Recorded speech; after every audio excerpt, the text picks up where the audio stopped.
வணக்கம். திறமைந்து புலமை பரிசில் பரீட்சை கடந்த கால வினாத்தாள்களின் வினாக்களை பார்வையிடுகின்றோம். 2002ஆம் ஆண்டு அரச பரீட்சை வினாத்தாள் ஒன்றின் 14வது வினா. ஒரு பிள்ளை தனது வீட்டிலிருந்து நண்பனின் வீட்டுக்கு போகும்போது கடந்து சென்ற இடங்கள் பற்றிய விவரங்கள் கீழே தரப்பட்டுள்ளன. பிள்ளையின் வீட்டிலிருந்து தொலைவிலும் அருகிலும் உள்ளவை எவை? அதாவது வினாவிலே 3 தெரிவு விடைகள் வழங்கப்பட்டன. ஆயினும் நான் வினாவை மாத்திரம் உங்களுக்கு வழங்கி விடை காணும் விளக்கத்தை தருகின்றேன். இதில் சொல்லப்படுகின்றது, ஒரு பிள்ளை தனது வீட்டிலிருந்து நண்பன் வீட்டுக்கு போவிக்க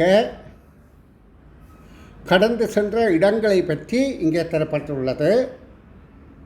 இந்த தகவலின்படி பிள்ளை என்ற வீட்டிலிருந்து தொலைவில் உள்ள நிறுவனமும் அருகில் உள்ள நிறுவனமும் எவை என்று கேட்கப்படுகின்றது.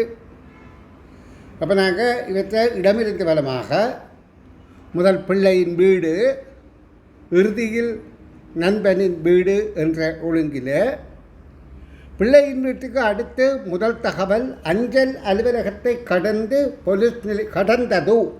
இதில் ஒரு தானாவை அவர்கள் அச்சாக்கவில்லை. கடந்தது, அஞ்சல் அலுவலகத்தை கடந்தது போலீஸ் நிலையத்தை கடப்பதற்கு முன்னராகும். அப்போ பிள்ளையின் வீடியோ அல்ல நண்பன் வீட்டில் இருந்தோ இங்கு ஒன்றும் ஒப்பிடப்படவில்லை. அஞ்சல் அலுவலகத்தையும் போலீஸ் நிலையத்தையும் மாத்திரம் இங்கே குறிப்பிடப்படுகின்றது. அஞ்சல் அலுவலகத்தை கடந்தது போலீஸ் நிலையத்தை கடப்பதற்கு முன்னர். அப்போ முதல் பிள்ளையின் வீட்டிலிருந்து இடையிலே ஏதாவது வரலாம். அருகாக வருவது அஞ்சல் அலுவலகம், அடுத்ததான் போலீஸ் நிலையம் என்பது புலனாகின்றது.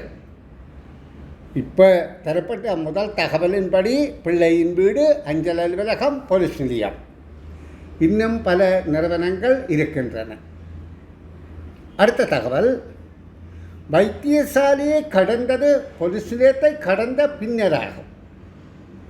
அப்போ நாங்கள் முதல் பார்த்ததின்படி அஞ்சல் அலுவலகம், போலீஸ் நிலையம் பார்த்தோம். இப்போ அதற்கு அடுத்ததாகத்தான் வைத்தியசாலை என்றதை 2வது தகவலின்படி தெரிகின்றது.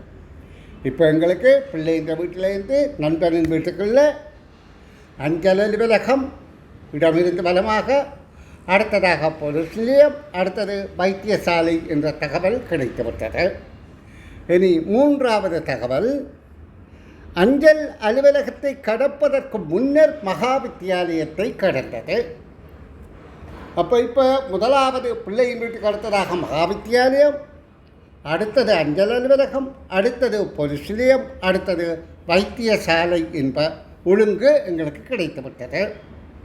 இப்போ வீட்டிலிருந்து பிள்ளையின் தொலைவில் உள்ள நிறுவனம் வைத்தியசாலை, அருகில் உள்ளது மகா வித்தியாலயம் என்பது விடையாகும். இங்கு 2 சொற்களில் கடந்து என்று போட்டிருக்கணும். அது கடந்தது என்பதை கவனித்துக் கொள்ளுங்கள். இவ்வகையிலான வினாக்கள் நாங்கள் கொஞ்சம் வாசித்து விளங்கி கிரகித்து விடையளிக்க வேண்டிய வினாக்கள் என்பதையும் கவனித்துக் கொள்ளுங்கள். நன்றி.